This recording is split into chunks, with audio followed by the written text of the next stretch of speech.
మా ఇంట్లో ఉన్న మామిడికాయలు మేమైతే ఈరోజు కోసేసాం. మా నాన్నగారు అయితే మామిడికాయలు కోయడానికి అయితే వస్తున్నారనమాట. అంత హుషారుగా చాలా డేస్ నుంచి అయితే మామిడికాయలు అలా ఉంచాము. ఈ రోజైతే ఇంకా కోసేయాలని ఫిక్స్ అయిపోయాము. సో, మా నాన్నగారు అయితే కోసేసారనమాట. ఇంతకుముందు ఇంకా చాలానే ఉండేవి. కాకపోతే ముందు చలికాలం అవ్వటం వల్ల అవైతే రాలిపోయాయనమాట. ఈ 2 అయితే ఎదిగాయి. సో, ఈ రోజైతే ఫైనల్‌గా కోసేసామనమాట. ఎన్ని మామిడికాయలు ఉన్నాయి మీ చేతిలో? 2 కాయలున్నాయి. వాటిని చూస్తూ మా నాన్నమ్మగారు అయితే చూడండి ఎంత మురిసిపోతున్నారో, ఎంత ఆనందపడిపోతున్నారో కదా! చిన్ని చిన్ని చెట్లకి ఎలాగ ఇన్ని కాయలు కాస్తున్నాయో ఇప్పుడు మా నాన్నమ్మగారు చెప్తారు. చిన్న చెట్లకి ఎలాగ ఇన్ని కాయలు కాస్తున్నాయి, జాంకాయలు, పనసకాయలు, మామిడికాయలు. వచ్చి మా అబ్బాయి వేసాడు. చిన్న చిన్న కాయలు ఎలా కాస్తున్నాయంటే బోన్సాయి చేశాడు.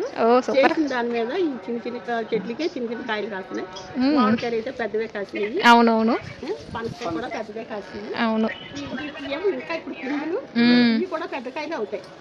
ఓకే. కాసినాయి, పెద్ద పెద్ద కాయలు అయినాయి. మళ్ళీ ఇప్పుడు పిండి వేసింది. ఓకే.